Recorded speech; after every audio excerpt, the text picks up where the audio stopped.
so the thing is, even about untouchables, right? We'll talk about untouchables because that's like the the the worst thing about Hinduism, right, or Hindu culture, and the worst thing about Hindu culture is untouchables, and one in of fact, the worst things, for sure.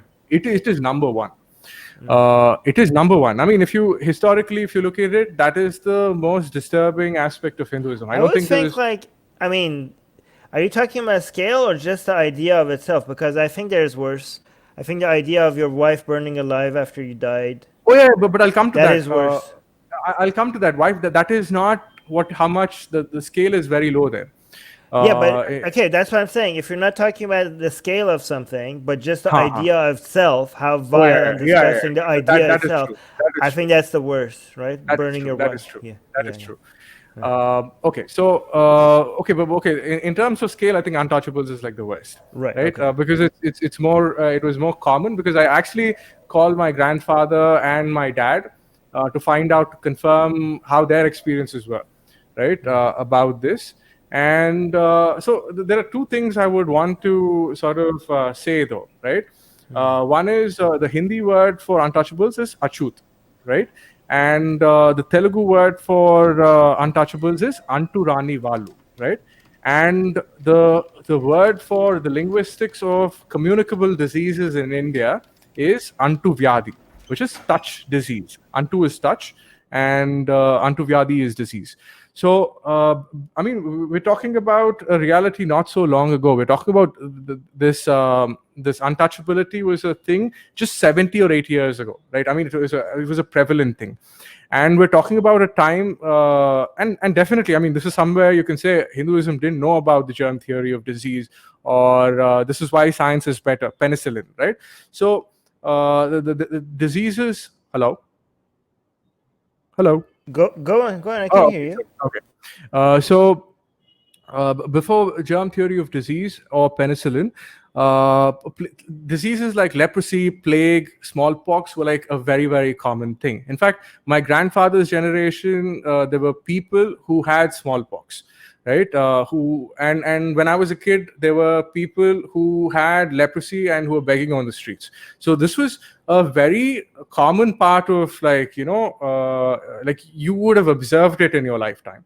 And there is a lot of and before people understood the germ theory of disease, I think a lot of people generally maintained distance from people who had disease, right? And I think that's where untouchability actually comes from.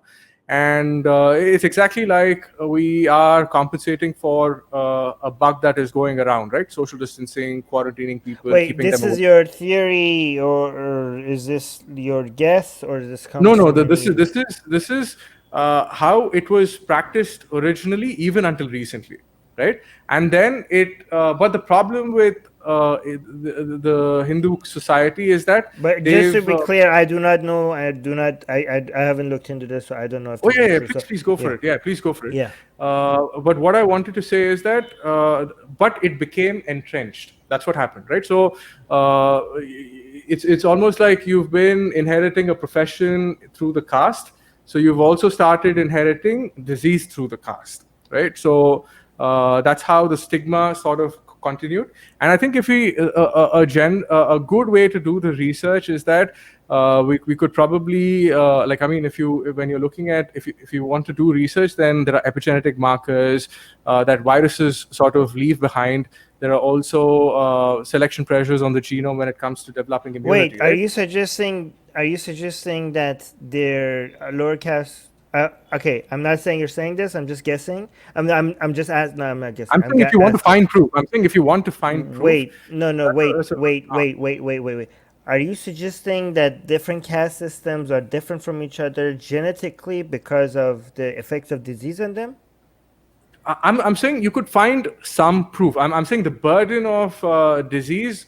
Okay, I no. think we could probably. I'm saying I could be wrong, by the way. I'm just saying that if you want to Yeah, look you for are wrong. evidence, yeah, No, I'm no, just. I mean, I'm saying if you want to look for evidence, I'm saying if you want to look for evidence, then you would find it there. It could Wait, prove me right or wrong. This is a hypothesis I in could that tell sense. you right now, based on how evolution works, this is wrong. Okay, like, this is not how evolution works. No, if you for example, there are certain populations even in Africa today which are already developing what do you say immunity to HIV/AIDS, right? Okay. And there are also certain populations in Europe which have, in the last few thousand years, have developed the capacity to process lactose. Right, so we were talking about it won't be a population level spread, but it'll be there will be a higher percentage. You can Right. I'm if you if you're a geneticist, you can go look it up. But let's leave it at that, right? Yeah. So yeah, if you want to look for objective truth, how many then, years the caste system has been? Easily thousands of years. Yeah, but that's not nothing from evolutionary perspective. Oh yeah, no. See, I'm not okay. Fine. Let's. I'm just saying that if there is a way, that could be a way. Otherwise, whatever difference, okay, whatever minor difference you could get from, right. Enzymes, some, even with today's modern technology and research techniques and data collection, it's really hard to prove any form of higher resistance to certain diseases or having special enzymes, like the whole lactose intolerance thing, right? That is something that we only found out recently. This is not something people could have discovered before, okay? Oh yeah, for sure. I'm not saying Hinduism. Can I finish? This whole idea of this whole caste system being anywhere close to any form of understanding of people in India, knowing anything about the different biological traits, and there will be no observable biological traits that could come as a result of different people being exposed to different diseases that could actually, these people could have figured it out with you're assigning meaning. You're assigning meaning. No, I'm just clarifying. I'm just clarifying for anybody that might come up to any conclusions. I'm not saying okay? Yeah, no, I'm just saying that if you want to look for evidence, right, from the sense that there are there's genetic research done to find out if how long ago caste system became prevalent based on and it's only to a degree, right? So basically, what they've done is another thing. If you know anything about viruses or bacteria, the level of distance between upper caste and lower caste, right, is not at all enough for in India. Even through thousands of years, is not enough at all for some castes to be exposed to different kinds of germs than the other castes. It's not at all enough. I mean, as long as they're I agree. No, see,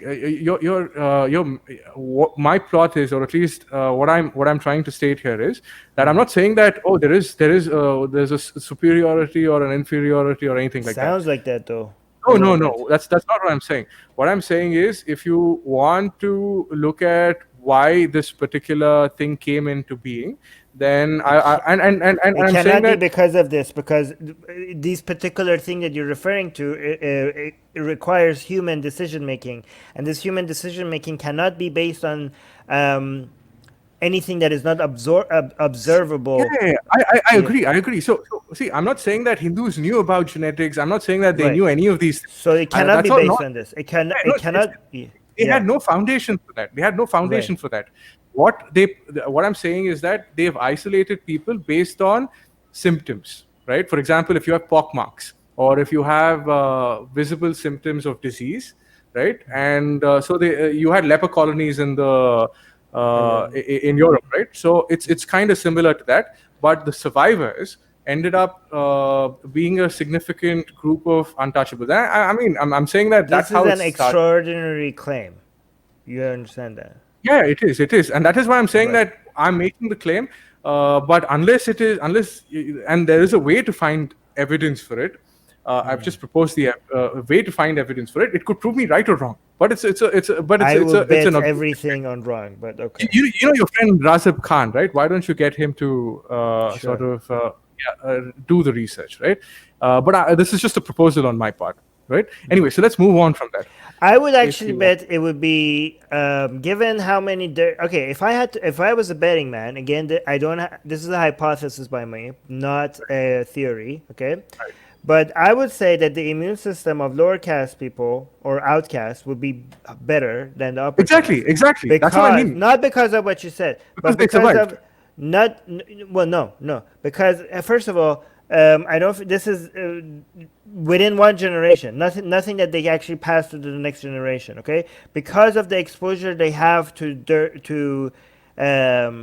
dirty work, right? Like Right, if you're supposed to clean up the garbage, work with the dead, clean the You're toilet. talking about epigenetics, yeah. Yeah, I'm talking about. Yeah, I'm not talking about anything that could be passed to the next generation. I just think Right, you're gonna right, have. It's kind of like a vaccination, right? Your right. body is more exposed to bacteria, and it's gonna Absolutely, develop an immune system. But nothing that absolutely. actually changes the genetic. It's only within like what I would bet that if a Dalit today is just working in the office and has never had a job like this, I don't think they're going to have the same strong immune system.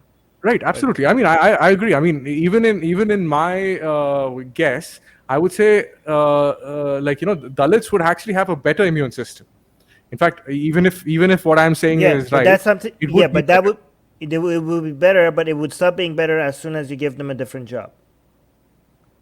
Don't give them a different job. We're not talking about jobs. We're not talking about No, propagating I'm it. I'm just just saying saying that as soon as like if a Dalit is not genetically different from other human beings, okay?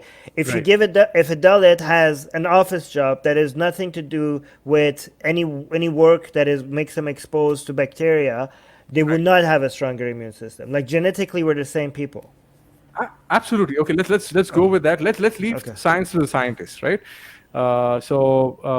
Yeah. So let's put that aside. But as I said, this is uh, especially. I mean, the way people viewed it, it has to do with what do you say, disease prevention to some extent, because these people didn't know anything, man. They were trying to save themselves Yeah, as they're much as possible. ignorant. Like, yeah, they're They're ignorant. ignorant.